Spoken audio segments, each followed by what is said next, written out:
To be honest, that morning I arrived at the gym earlier than usual.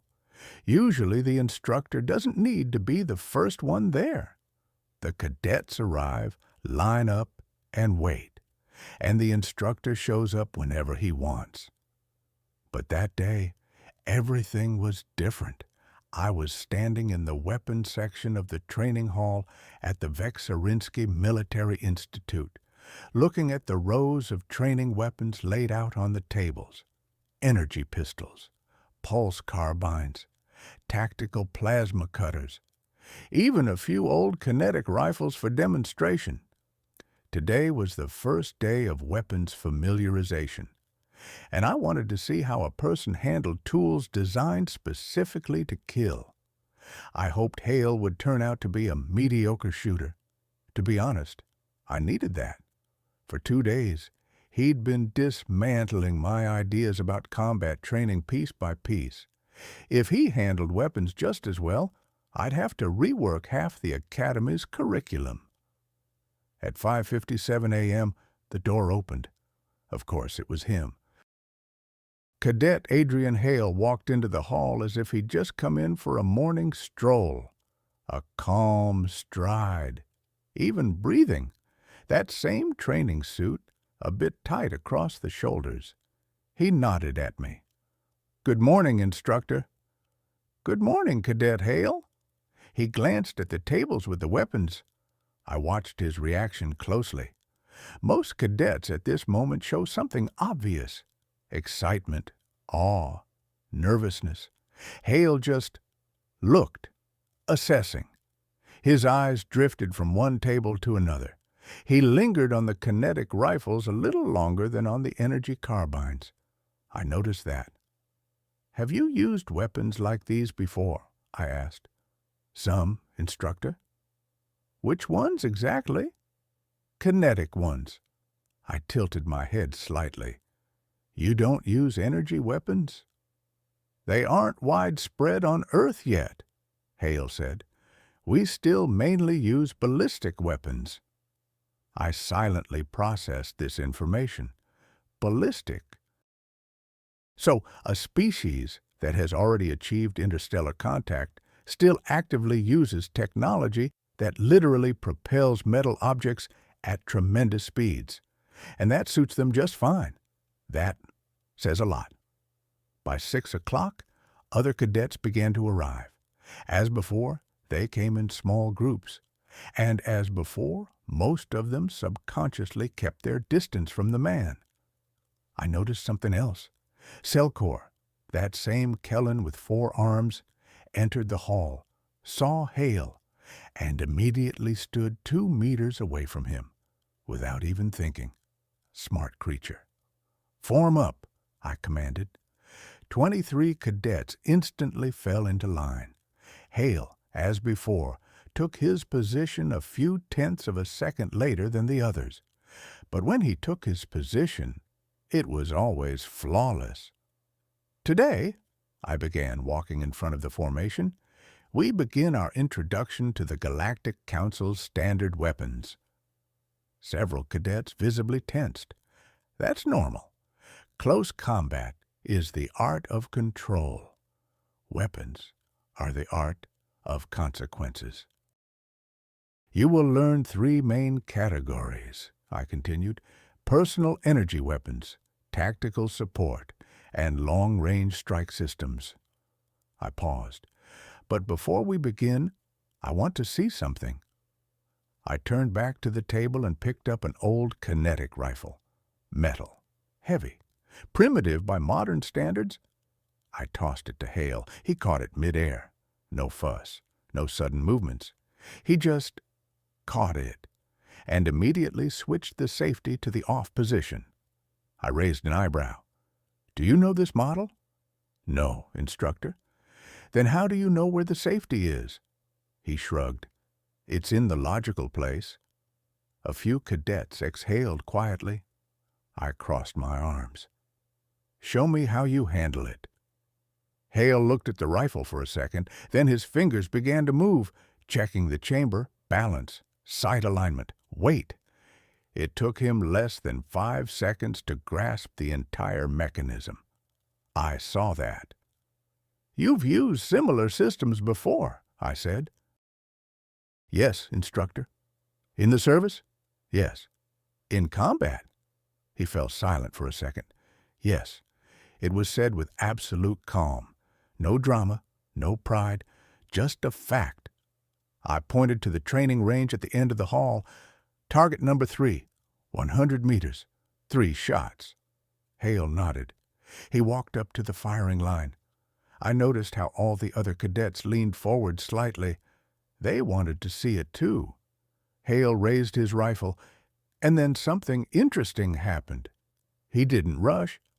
Most new recruits raise their weapons abruptly, as if afraid someone will take them away. Hale moved slowly, methodically. His feet spread slightly apart. His weight was evenly distributed. His breathing became even more steady. I suddenly realized that I wasn't just looking at a shooter. I was looking at a hunter. The first shot rang out. A loud, metallic echo reverberated through the hall. The target lit up green. Center. Second shot. Center again. Third.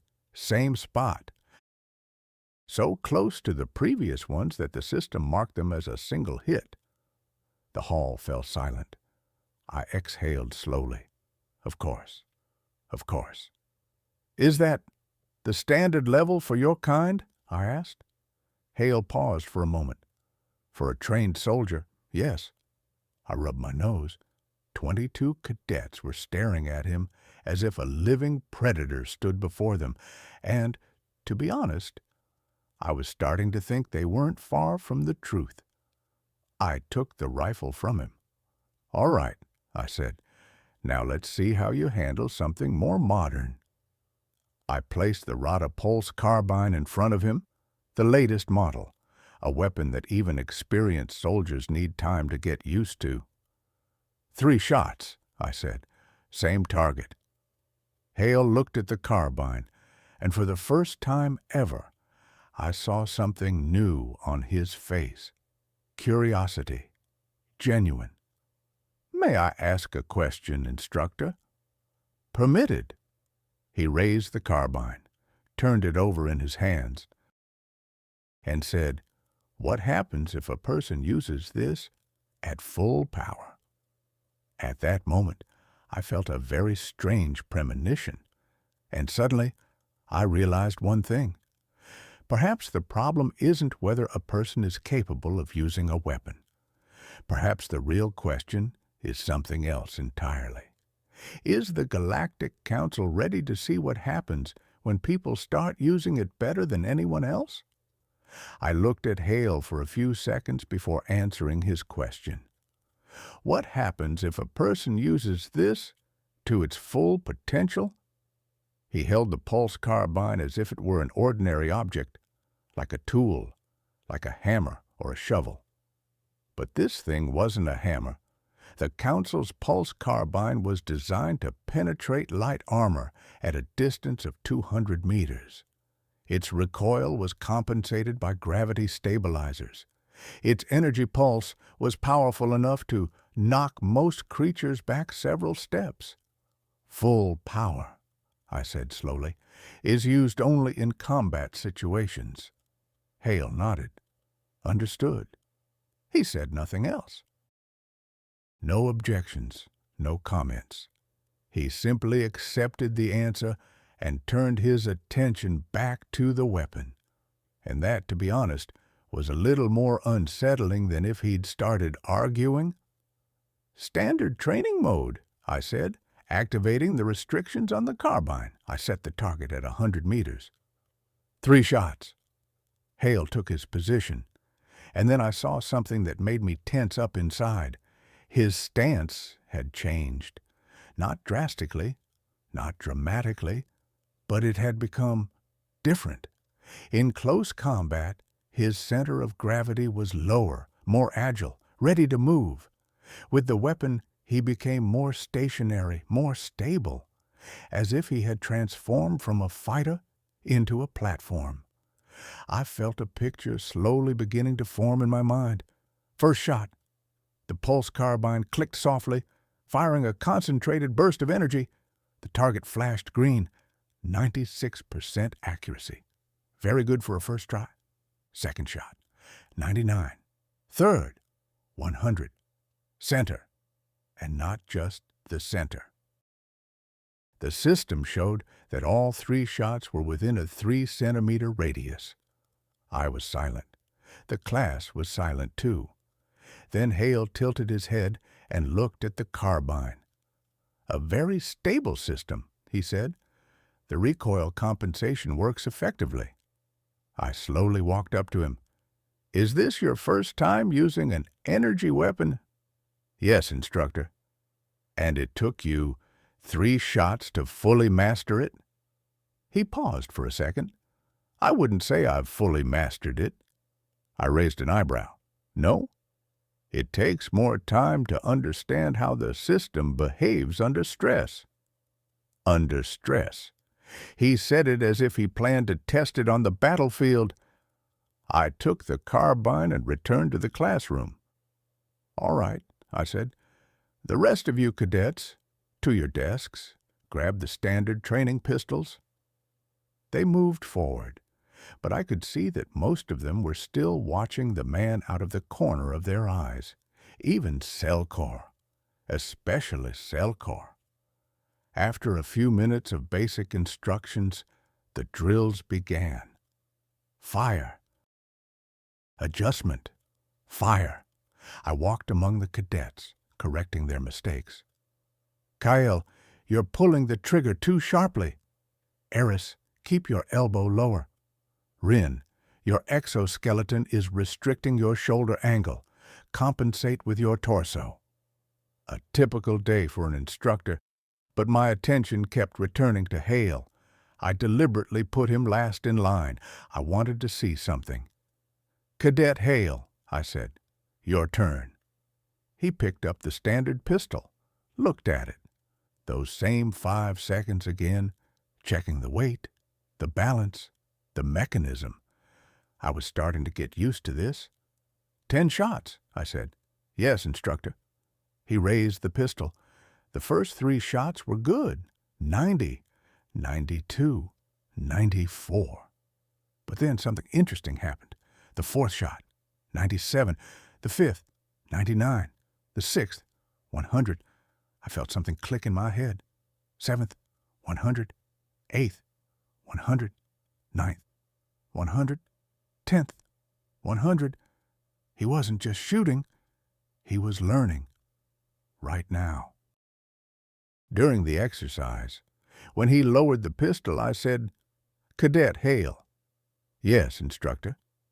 "What were you doing between the 3rd and 4th shots?" He tilted his head slightly. "Analyzing the trajectory." "Explain." "The pistol has a slight delay between the trigger pull and the release of energy. If you factor that into your breathing rhythm, accuracy improves." I exhaled slowly. He had optimized someone else's technology in 10 seconds. The class was silent. I turned back to them. "Do you see that?" A few cadets nodded. "That's called adaptation." I looked at Hale. "How long does it take a person to learn a new weapon system?" He shrugged. "It depends on the person." "And in your case?" He thought for a second. "About a minute." Someone in the class exhaled quietly. I realized it was time for the next step. I turned back to the table and took out what I hadn't shown the cadets yet. The Council's tactical rifle, full size, heavy, designed for combat units. I placed it on the table. "This," I said, "is the system most cadets study in their 4th month of training." I looked at Hale. "But I'm curious to test something." He looked at the weapon with the same quiet interest. "Cadet Hale." "Yes, instructor." I tapped my fingers lightly on the rifle's metal receiver.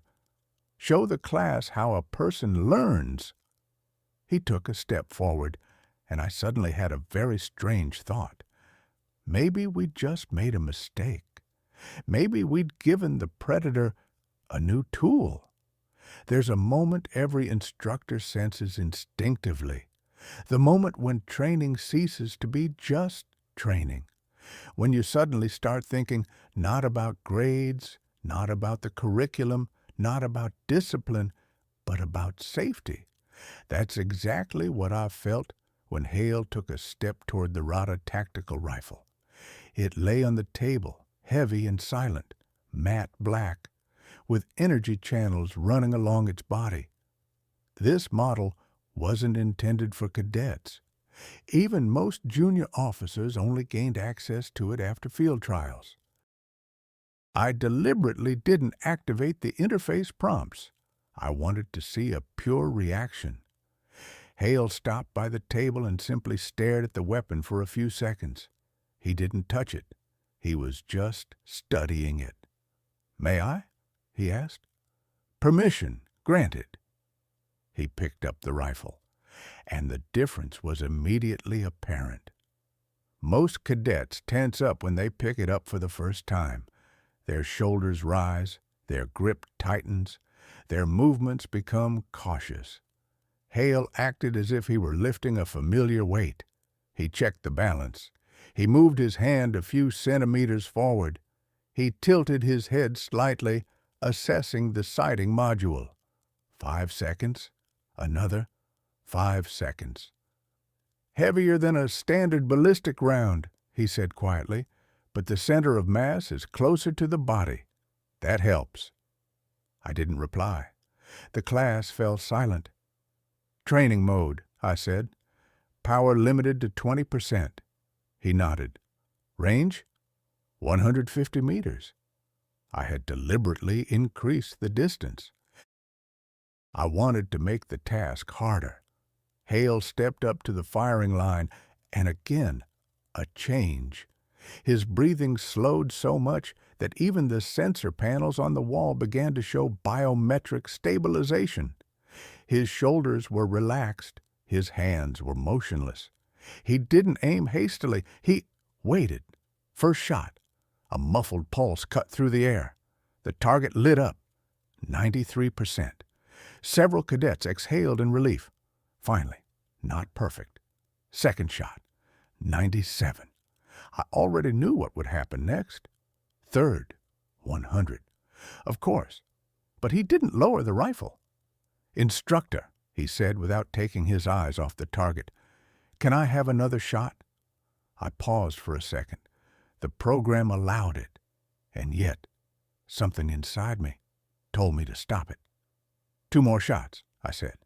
He nodded. Fourth shot. 100. Fifth. 100. And so close together that the system issued a warning about the impact point overheating. The room fell silent. I stepped closer. "What were you doing just now?" I asked, adjusting to the stabilizer's delay. I blinked slowly. "Have you figured out the compensation algorithm yet?" Partially. In 5 shots. I turned back to the class. "Remember this moment," I said. "You've just seen the difference between training and experience." One of the cadets raised his hand. It was Selkor. "Instructor?" His voice sounded cautious. "Are people all like that?" I fell silent for a second. An honest answer? I didn't know. "I'm starting to suspect," I said, "that they're not." A few nervous laughs rippled through the ranks. I was about to wrap up the exercise when something unexpected happened. The rifle in Hale's hands let out a quiet beep. A yellow indicator lit up on the receiver. He tilted his head. "Instructor, the system is limiting the power due to operator stability."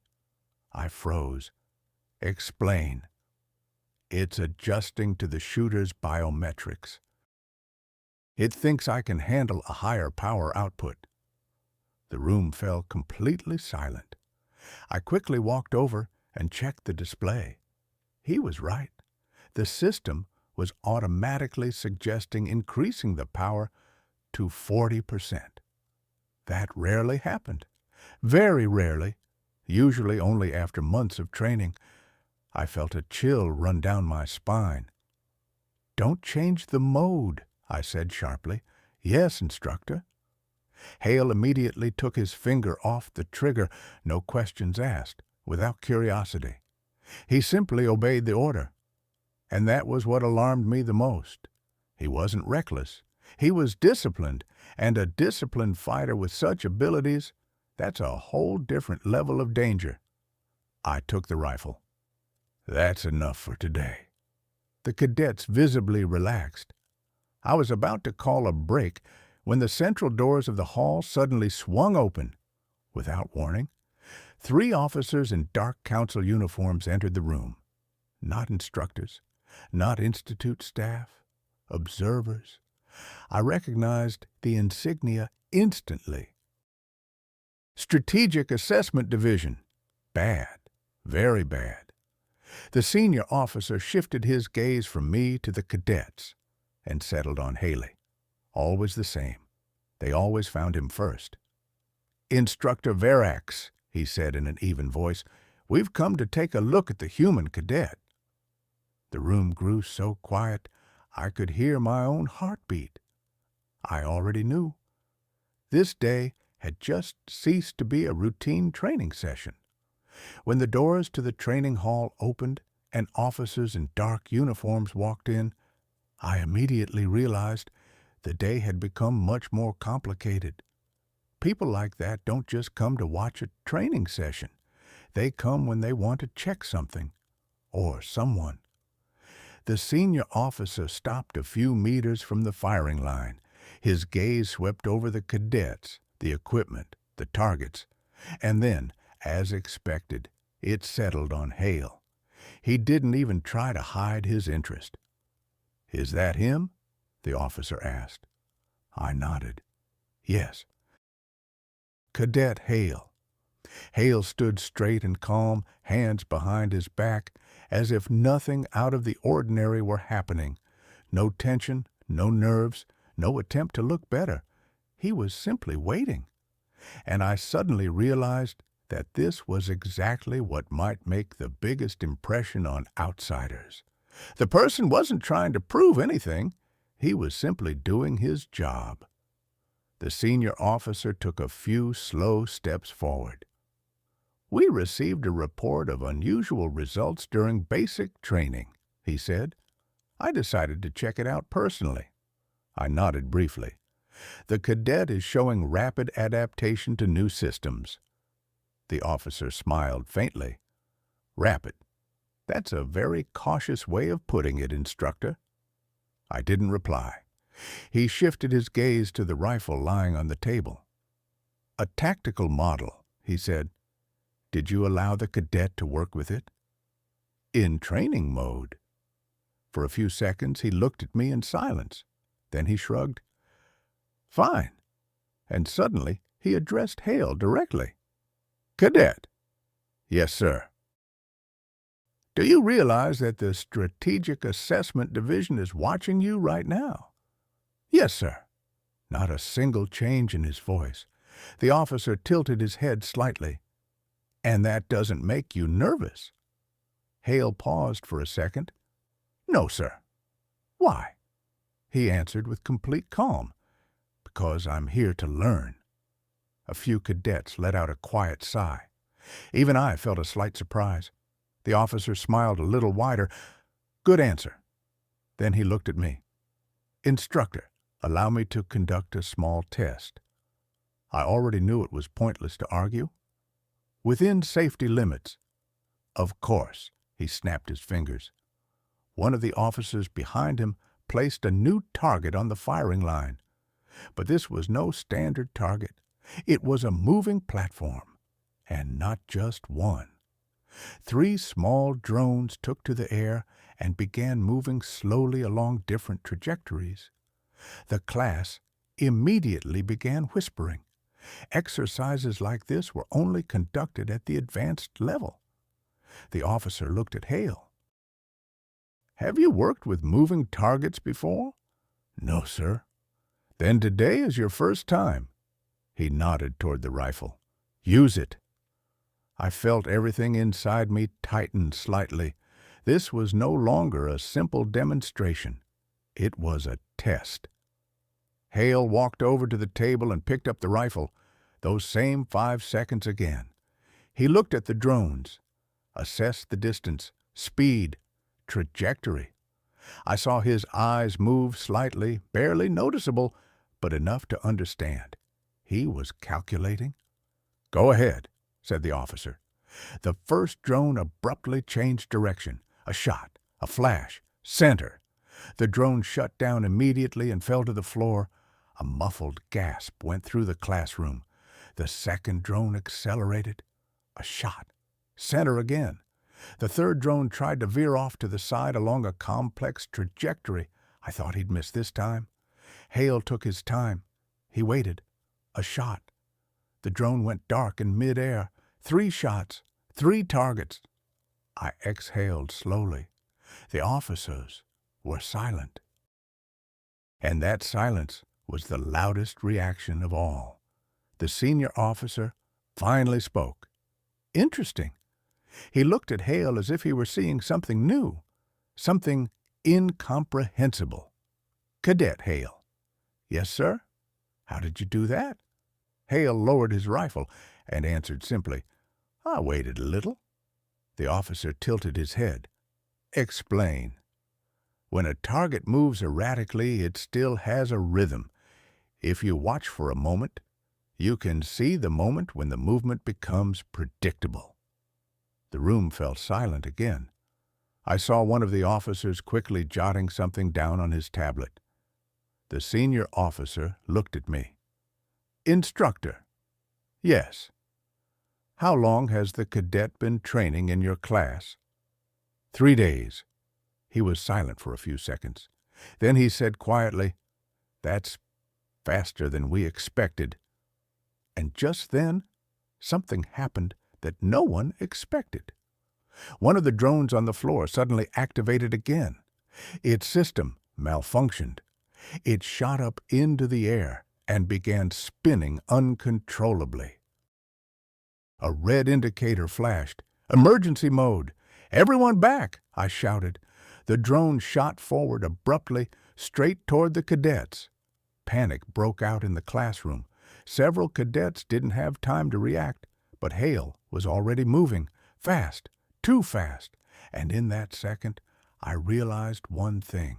We were about to see what a person is truly capable of. Hale didn't hesitate for a moment. His body moved with incredible precision, not only fast, but also perfectly logical. He had calculated the drone's trajectory even before the mechanical object had reached full speed. His hands guided the rifle with effortless ease, adjusting each shot to the drone's erratic movement. The first shot, right in the center. The drone hovered for a moment, then veered sharply to the side. The second shot, the drone stabilized, and Hale was already anticipating its next move. The third, a hit right where no one, not even experienced officers, would have expected the trajectory. The class was silent. Several cadets gripped their pistols so tightly it seemed they might fire them themselves from sheer nervous tension. And I stood behind Hale, feeling a strange mix of fear and admiration. A man, 3 days at the academy, and already he was changing the standards I'd grown accustomed to over years of teaching. The council officers watched his every move with cautious amazement. The senior officer leaned forward slightly, as if wanting to get a better look at the tactical maneuver in action. "This is incredible," he whispered. I remained silent. Indeed, even I wasn't ready to explain exactly what was happening. Hale hadn't just adapted to the weapon. He had turned chaos into order. Every movement of the drone had become, for him, part of a system that could be calculated, controlled, and neutralized. Suddenly, one of the drones exploded in midair, its red indicator flashing like an alarm. But Hale didn't stop. His eyes scanned all three drones, and his body reacted instantly. He shifted his position, adjusted his weight, closed the distance, and fired 3 more shots, each one accurate. One by one, the drones fell thudding to the floor, and the system automatically blocked the remaining active signals. The room was completely silent. Only the cadets' breathing and the faint hum of the ventilation system could be heard. The senior officer spoke again. His voice was steady, but now it carried both respect and concern. "Cadet Hale, explain how you did that." Hale slowly lowered the rifle onto the table and looked up. His voice was calm, almost emotionless. I observed and waited. Every system has a rhythm, even if it seems chaotic. The drones tried to compensate for the instability, but their algorithms follow patterns. That's enough to predict their movements, as long as they don't change their behavior radically. "Weren't you worried?" the officer asked, barely containing his surprise. "There's no point in worrying," Hale replied. "There's only the result and the analysis." I noticed the officers exchange glances. They understood they weren't just looking at a talented cadet. They were looking at a potential new standard for what humans are capable of. "Instructor," the senior officer said quietly, "we'd like to invite Hale to a brief meeting. After that, we'll make further decisions together." "Yes, sir," I replied. Hale simply nodded. He showed neither excitement nor pride. As always, he was doing what he was supposed to do. I looked up at the class. The cadets cautiously relaxed their shoulders, but their eyes remained fixed on Hale. They saw more than just technique or precision. They saw potential. I watched him for a few seconds, and suddenly I realized that this cadet wasn't just exceeding expectations. He was making me see everything differently, at training, at discipline, at the very nature of potential. "Hale," I said quietly, just for him, "today you've raised the bar. Remember that?" He merely nodded, raising his rifle, and with touching calm said, "Instructor, I'm just learning." I felt a strange surge of respect and fear at the same time. Yes, he's just learning, but this simple learning has already exceeded all our expectations today, and I knew for sure the world after Hale will never be the same as before. And as he left the training hall with the council officers, I remained standing in the middle of the room, amidst the silence left behind by his movements. A silence that spoke louder than any words. A person is capable of the incredible, and sometimes it's enough just to watch. We had just witnessed the beginning of something new, and no one, not even I, could have predicted where it would lead.